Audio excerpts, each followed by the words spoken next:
this isn't the regular run-of-the-mill something happened in the NFL. This is one of those where where I come at you as a fan of one particular team, and that is the Green Bay Packers. So their free agency has been, pretty Packer-ish, right? They haven't signed any new guys. They brought back Aaron Jones, which was big. Like Aaron Jones. Let go of Jamal Williams. That's tough. Like Jamal Williams, but Aaron Jones is the best running back they had last year, so makes sense. Restructured a bunch of guys' contracts so they can get under the cap. And what else did they do? I'm thinking. There was another one. Oh, they brought back Kevin King.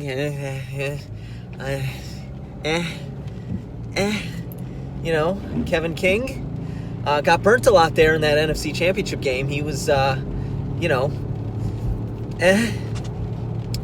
the big thing that I want to talk about here is this narrative, right? So I've made videos where I really kind of like listening to Mike Florio and Chris Sims. My YouTube is littered with clips of their show. And they were talking about Aaron Rodgers and his contract and renegotiating and this and that, and the saga that is the Packers and Aaron Rodgers, the Packers front office and Aaron Rodgers. And Florio insists that Aaron Rodgers does not want to look bad, or he doesn't want anything to come back on him, right? He doesn't want to pull a Watson. And this is just Florio speculating. He doesn't want to pull a Watson. He doesn't want the Packer fan base mad at him or anything like that. He's not going to go in and demand a trade, or he's not going to pull a Russell Wilson and say, like, listen, I want to have some input here. And he said, this was the one that got me. He said he didn't want it to be like a Brett Favre situation when Brett Favre was, will he, won't he retire? Listen, guy. And maybe it was because I was, in my formative years when Brett Favre was towards the end of his Green Bay career. I was in high school, junior high school during those years. But when Brett Favre, and I feel like I could speak for not all Packers fans, but a good majority of them, Brett Favre was the guy of our lifetime, right? I wasn't old enough to see Bart Starr. I wasn't around in the 60s, so a lot of Packers fans, Brett Favre was our guy at that time. So it wasn't when Brett Favre retired after losing an NFC Championship game, being so close.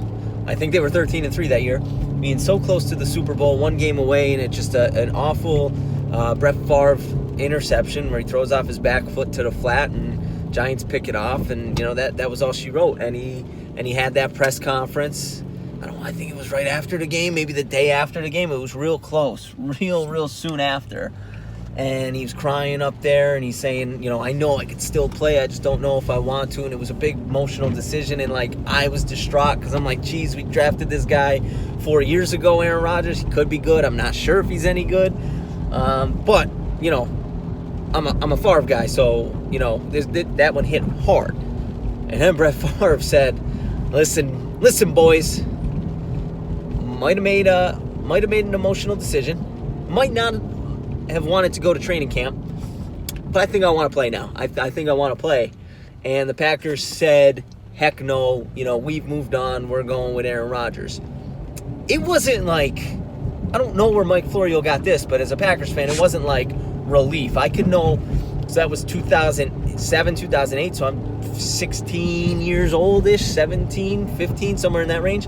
It wasn't like, yeah, Brett Favre, you're done.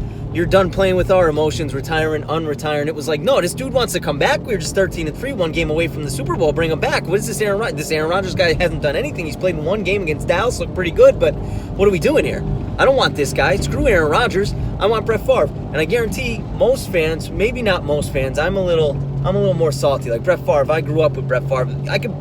You could bet your ass, not that next year because he went to the Jets, but the year after that when he was on the Vikings, yeah, I wanted him to stick it to the Packers in those two games. And then when it got to playoff time, I'm like, all right, if they meet, I want a Packers Super Bowl. I don't want a Minnesota Vikings Super Bowl, so screw you, Brett. I'm going with the Packers in the playoffs. But in the regular season, it was, hey, Brett Favre came in here, kicked your ass, said, I could still do it. But at that point, when Brett was on the Vikings, Aaron Rodgers had proved that he could still do it. Now, the year after Favre retired from the Packers and Rodgers took over, the Packers didn't do very well. It was pretty much the same roster. Rodgers, his first run, just trying to get his feet wet.